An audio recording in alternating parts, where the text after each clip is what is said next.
अचानक उसकी आंख खुली और कुछ ना समझते हुए भी उसने इतना जान लिया कि उसकी अम्मा रो रही है। वो कुछ लम्हे यूं ही लेटा रहा और रोने की आवाज सुनता गया कि अचानक कमरे का दरवाजा खुला और उसकी अम्मा कमरे में दाखिल हुई। कमरे में तारीकी थी और कुछ दिखाई नहीं दे रहा था, मगर उसने जान लिया था कि दरवाजा खुलते ही उसकी अम्मा ने उन सबको रोते हुए उठने के लिए कहा था। उसके साथ ही इस कमरे में उसकी 4 बहनें भी सो रही थी, जिन सब की उम्रें उससे ज्यादा थीं। सब जाग कर उठ बैठे थे कि इसी दौरान कमरे की दीवार पर लगा हुआ जर्द रंग का बल्ब जल उठा और रोशनी फैल गई। उसने माँ की सूरत देखी जो खासी हवास बाख्ता लग रही थी। न जाने क्या हुआ था कि इसी लम्हे माँ ने उनके अब्बा का नाम लिया और साथ ही कहने लगी कि उनका अब्बा सांस नहीं ले रहे हैं। वो सब चौंक पड़े और जल्दी से उस कमरे की तरफ दौड़े भागे जहां अब्बा सो रहे थे। कमरे में दाखिल होते ही उन्होंने देखा कि उनके अब्बा चारपाई पर सीधे बेसुध पड़े हुए हैं।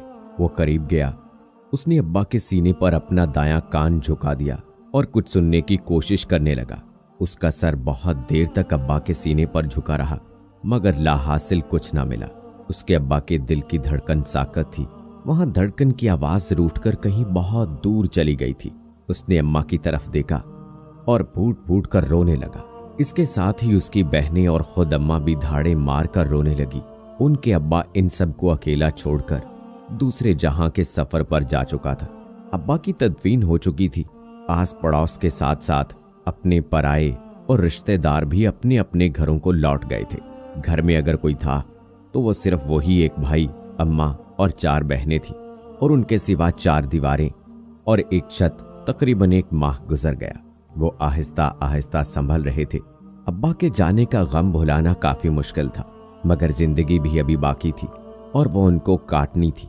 सो वक्त की रफ्तार के साथ साथ उनकी अम्मा के पास मौजूद एक एक पैसा खत्म होता गया। आखिर वो दिन आन पहुंचा जब कुछ दिन बाद उनके पास शायद कुछ ना होता।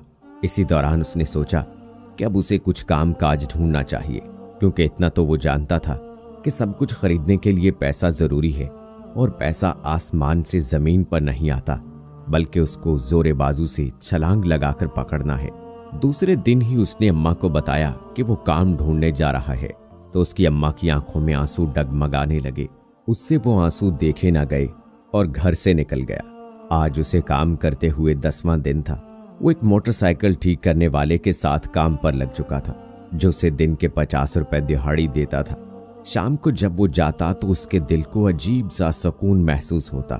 शायद वो इस वजह से कि अब उसकी अम्मा की आंखों में आंसू नहीं आते थे। वो जाते ही 50 रुपए अम्मा के हाथों में दे देता और अम्मा की जुबान से दुआएं बहार के फूलों की तरह महकने लगती। उसका जिस्म दिन ब दिन बढ़ता रहा। बरसों बीत गए और वो 50 रुपए रोज लाता रहा। अब वो 50 रुपए 500 में तब्दील हो चुके थे कि आखिर एक दिन आया कि जब उसके मालिक ने उसको कहीं और काम ढूंढने का कहा, क्योंकि मालिक ने अपनी दुकान किसी और को बेच दिया था। उस दिन वो बहुत उदास रहा और घर आकर भी वो सारी रात इन्हीं सोचों में गुम था कि कल उसके 50 रुपए कहाँ से आएंगे। न जाने कब उसकी आंखें बंद हुई और वो ख्वाबों की दुनिया में चला गया। बेटा तांगा जरा तेज तेज चलाना, हमें देर हो रही है। उसने ये आवाज सुनी जो तांगे में बैठे हुए एक बूढ़े की थी जो कहीं जा रहा था। उसने तांगे के दोनों बाजू अपने हाथों के पंजों में मजबूती से पकड़े और कुव्वत सर्व करके उसे उठाया और चल पड़ा। सारा रास्ता उसने काफी तेज रफ्तारी के साथ तय किया, बावजूद इसके कि वो सारा पसीने में शराबूर था। सख्त गर्मी और प्यास की शिद्दत के बावजूद वो नहीं रुका और एक ही दम में अपनी सवारियों को मतलूबा मकाम तक पहुंचा दिया। बूढ़ा शख्स तांगे से उतरा और उसको किराया देकर एक तरफ चल पड़ा। उसने उसे जाते देखा और फिर यहां वहां नजरें दौड़ाने लगा किसी दूसरी सवारी के लिए, लेकिन कोई ना मिला।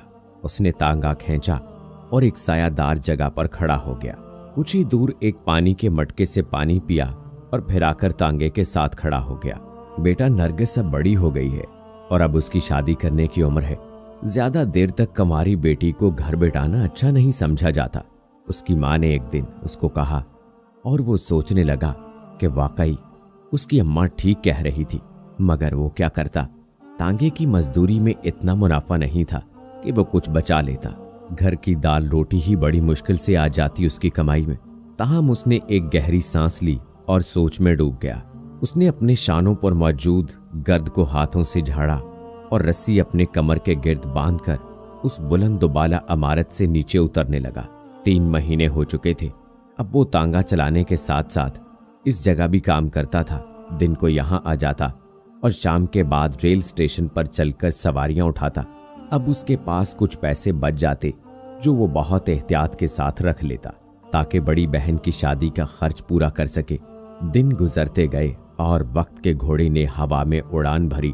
10 साल 5 महीने और 20 दिन कैसे गुजरे कुछ मालूम ना था। अगर इन 10 सालों में कुछ हुआ था तो वो ये कि उसने हर वो मजदूरी की जहां से उसको कुछ मिला। बोझ उठाया, तांगा चलाया, सब्जियां बेची, खुदाल लेकर जमीन का सीना चाक किया।